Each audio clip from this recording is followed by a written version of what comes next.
Hello বন্ধুরা, আসসালামু আলাইকুম। পাইসোলজারের নতুন একটি ভিডিওতে তোমাদের সবাইকে জানাই স্বাগতম। তোমাদের মধ্যে অনেকের কমপ্লেন থাকে যে তোমরা ভাইয়া দ্রুত পড়া মুখস্থ করতে পারো না, বা দ্রুত পড়া দিলে তোমরা নিতে পারো না, বা পড়া তোমাদের মুখস্থ হচ্ছে না, বিশেষ করে বায়োলজি টাইপের সাবজেক্টগুলো। সো আজকের ভিডিওতে আমরা কথা বলবো কিভাবে তোমরা খুব দ্রুত পড়া মুখস্থ করতে পারবে, বা পড়া মুখস্থ করে কিভাবে দীর্ঘদিন যাবত মনে রাখতে পারবে, তার একটা ছোট গাইডলাইন ভিডিও। সো ভিডিওটি ভালো লাগলে অবশ্যই চ্যানেলটি সাবস্ক্রাইব করে নাও, আর আমাদের অন্যান্য গাইডলাইন ভিডিওগুলো প্লেলিস্ট আকারে দেওয়া আছে, সেগুলো দেখে আসতে পারো। সো আজকের ভিডিওতে আমরা বলবো পড়া মুখস্থ করার জন্য কিছু কার্যকর টেকনিক, যেগুলো বিজ্ঞানসম্মত, প্রমাণিত ও বাস্তবিক ফলদায়ক।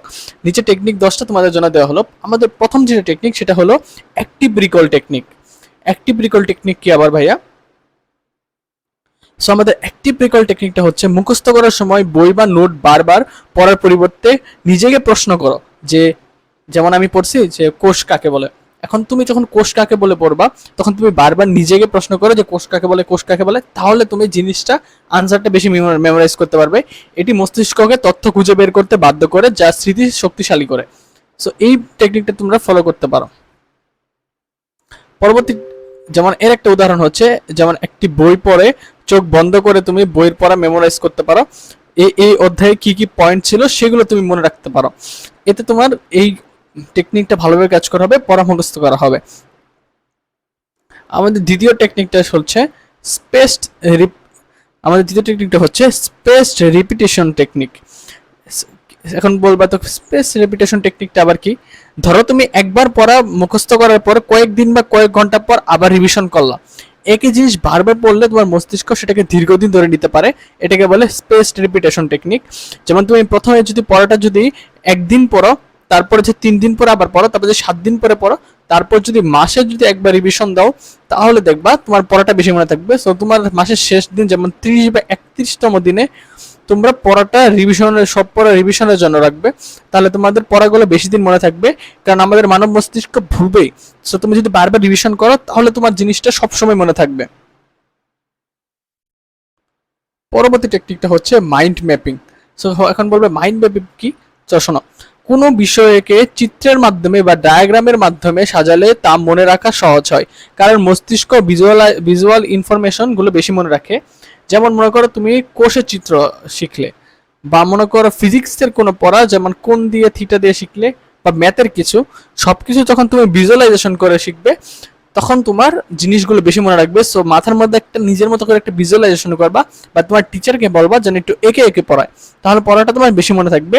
টিপস হচ্ছে মূল বিষয়কে মাঝখানে রেখে শাখা তৈরি করো, প্রতিটি শাখাকে উপবিষয় হিসেবে পড়ো। পরবর্তী মেথডটা হচ্ছে চাঙ্কিং মেথড। এখন চাঙ্কিং মেথড কি ভাইয়া? বড় কোনো তথ্যকে ছোট ছোট অংশে ভাগ করো, তা সহজে মুখস্থ হয়।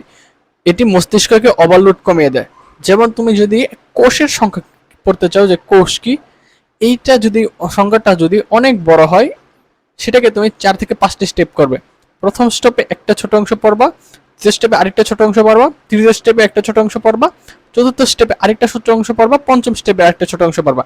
এই সবগুলো স্টেজকে একদম শেষে গিয়ে একত্র করে তোমার ব্রেনকে মনে রাখা ট্রাই করবা, তাহলে তোমার বেশি মনে থাকবে। যেমন একটি বড় তালিকা মনে রাখার জন্য 3-4টা ভাগে তুমি সেটাকে ভাগ করতে পারো। তারপরে টেকনিকটা হচ্ছে নিজের ভাষায় বোঝার চেষ্টা। দেখো, তুমি যখন জিনিসটাকে নিজের মতো করে বোঝার চেষ্টা করবা, তখন তুমি জিনিসটা বেশি মনে রাখবা। তোমার টিচার তোমাকে কিভাবে বুঝালো বা কি করলো সেইভাবে না করে, তুমি নিজের মতো করে একটা টেকনিক বের করো যে আমি এইটাতে মনে রাখবো। কোনো কিছুর সাথে তুলনা করো, যেমন তোমার বাসার কোনো প্রোডাক্টের সাথে তুমি তুলনা করতে পারো, তাহলে তোমার জিনিসটা অনেক বেশি মনে থাকবে। পরাপর আমি যদি ছোট ভাইকে বোঝাই, তাহলে জিনিসটা ভালো বোঝানো হবে। এইভাবে তুমি মনে রাখতে পারো। আমাদের পরবর্তী টেকনিকটা হচ্ছে নিউমোনিক্স বা সংকেত পদ্ধতি। কঠিন তথ্য সময় তুমি শর্টকাট বা সংকেত বানিয়ে মনে রাখতে পারো। সংকেত বা শর্টকাট বানিয়ে মনে রাখার ক্ষেত্রে তোমার জিনিসটা বেশি মনে থাকবে। যেমন রেইনবোর রং মনে রাখার জন্য তুমি একটা শর্টকাট বের করতে পারো, যেমন ইংলিশে হচ্ছে বিপগয়া, বাংলাতে তুমি মনে রাখতে পারো বেনি আসহ কলা। এইভাবে তুমি টেকনিক খাটিয়ে জিনিসগুলো খুব সহজে মনে রাখতে পারো। তারপরটা হচ্ছে প্রকৃত উদাহরণ ব্যবহার। তথ্যের সাথে বাস্তব উদাহরণ বা জীবনের সাথে মিল রাখা সহজ উদাহরণ মনে রাখা। যেমন অর্থনৈতিক চাহিদা বা যোগান মনে রাখার জন্য দাম ওঠানামা, যেমন 10 টাকা দাম, বা অন্য জিনিসগুলো ভালোভাবে মনে রাখতে পারো। লেখে মুখস্থ করা। ভাইয়া এইটা খুবই ইম্পর্টেন্ট একটা টেকনিক, লেখে মুখস্থ করা।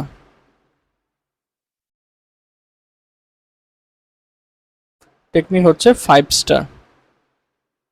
এটা খুবই ইম্পর্টেন্ট একটা টেকনিক।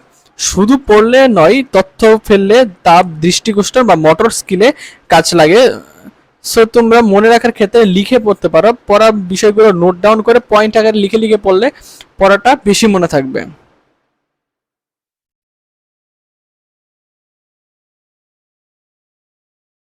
তাহলে জিনিসটা তোমাদের বেশি মনে থাকবে। পরবর্তী পয়েন্টটা হচ্ছে স্মৃতিচারণের সময় নির্ধারণ। তুমি যদি নির্দিষ্ট সময় ধরে রিভিশন এবং মুখস্থ রুটিন বানিয়ে নাও, মস্তিষ্ক অভ্যস্ত করে রাখা এবং শেখার দক্ষতা বাড়ে। যেমন প্রতিদিন তুমি 8 থেকে 9টা মুখস্থ টাইম বানিয়ে নাও, যে টাইমে তুমি শুধু মুখস্থই করবা। পর্যাপ্ত ঘুম ও বিশ্রাম। পড়া মুখস্থ করার পর ঘুম বা বিশ্রাম নেওয়া খুবই গুরুত্বপূর্ণ, কারণ মস্তিষ্ক তখন তথ্যকে সংরক্ষণ করে। গবেষণায় বলে ঘুম যদি সময় মতো হয়, ডেটা প্রসেস করে এবং মেমরি সংরক্ষণ করে। সো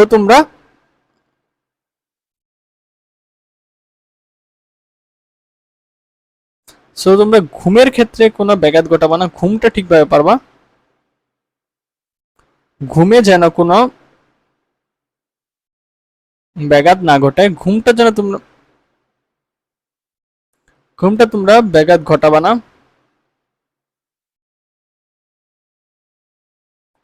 আমাদের পরবর্তী একদম শেষে আমরা যেটা উপসংহার হিসেবে বলতে পারি, এই টেকনিকগুলো একসাথে প্রয়োগ করলে মুখস্থের কার্যকারিতা অনেক গুণ বাড়ে। তবে তোমাদের অবশ্যই নিয়মিত চর্চা করতে হবে। ধৈর্য সবচেয়ে বেশি সফলতার চাবিকাঠি। তো তোমরা ধৈর্য সহকারে চর্চা করো। সো একদম শেষে ভিডিওর লাস্ট পর্যন্ত আমরা এসে পড়ছি, এখানে আমাদের ভিডিও এন্ড। সো ভিডিওটি ভালো লাগলে অবশ্যই চ্যানেলটা সাবস্ক্রাইব করে দিবা, সাবস্ক্রাইব করে বেল আইকনটাও বাজিয়ে দিবা, ভিডিওটি লাইক করবা, কমেন্ট করবা একটা ভালো তোমার মতামত কি।